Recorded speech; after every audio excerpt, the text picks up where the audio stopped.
Lindsay came to us when she was about 5 years old. Her dad called and asked if he could bring her in because she had been diagnosed with ADHD and he didn't want to start medication on her when she was only 5, so he was asking if she could come in and we could try therapy first to see if that helped her. So when Lindsay came in, she was very hyperactive, but she was 5. And I didn't really see in the first several sessions any signs of typical ADHD within her. One day she picked up the phone in the playroom and she picked up something else and was pretending that that was also a phone. And she had this conversation with herself and she said, "Hello? Hello? Who is this?" Anger. That really got my attention. I thought, Anger's calling? And after she got off the phone, she talked to me a little bit, but she didn't really know how to process what she had just done.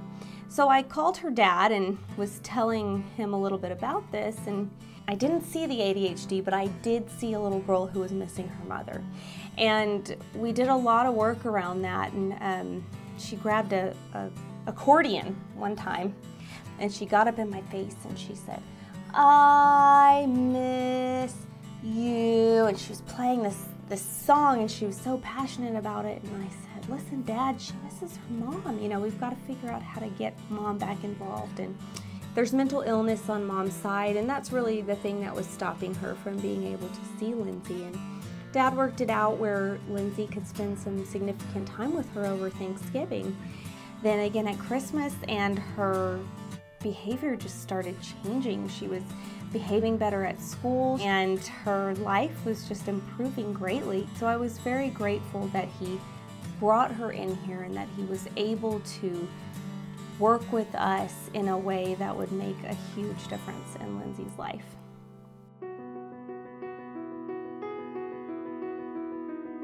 I think Mosaicos, for the most part, with this group of kids, it has created a huge sense of community that maybe they feel outside of school, but at times when you're sort of on the margins at school, or you feel like you are and you don't get to do some of the things outside of school that the other kids get to do. The kids were so excited about this from day one. They ask about it Monday morning, every Monday morning. Are we doing that thing on Thursday again? And so it's a real sense of community that it's built with these students. So we do a lot of engineering projects and STEM projects and art projects. They have the opportunity to hear somebody read aloud to them in Spanish, which sometimes doesn't happen at home. Homework help. A lot of times the homework is difficult for the parents to do because of the language gap or the barrier, and so they have somebody to sit down with them and walk them through that. If it's one day a week that they do that, mission accomplished. These kids are my kids, like I gave birth to every single one of them. My hope for these kids is that they grow as individuals, they're confident, that they feel a part of this community, they're important to this community, they have opportunities like everybody else does, and that they never feel like an outsider, because we want them to feel welcome at school, and we want them to feel a part of Norman and be a part of Norman and know that they have something valuable to offer. And everything that these other kids do, they can do also. And so we just want them to feel a part. They're an important part of our community, and so are their families. I've been coming to Neighborhood Center since 1st grade, and I'm in 8th grade now.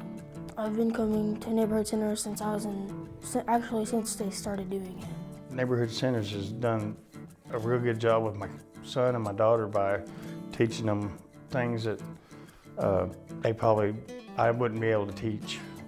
It made a difference in my life because they taught us how to do teamwork, and that I used that with getting along with others. Neighborhood Centers has made a difference in my life by making me feel better about myself and getting to talk about what our situation is, about like if we had a fight with somebody or something like that. When issues come up with other kids or things like that, you know, they work through it instead of either ignoring it or lashing out. So, I mean, it's been really good for them.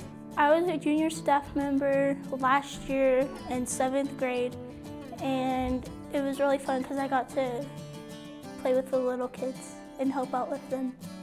The kids get help, and they do help with the counselings, with some of the kids that needs it. So it's a good place for the children.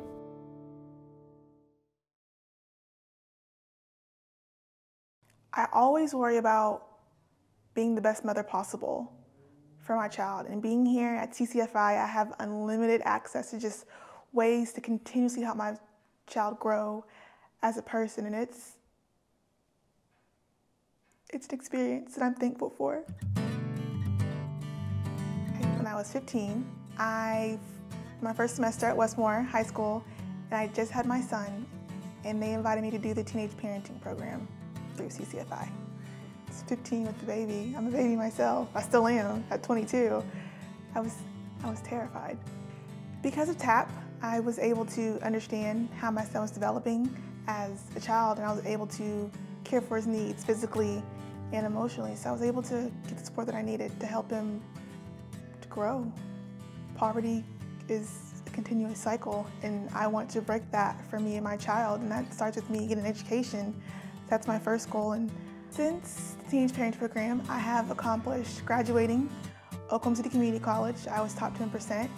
I got a full scholarship to the University of Oklahoma. I also joined the United States Air Force. So CCFI has done a lot for me and Edwin.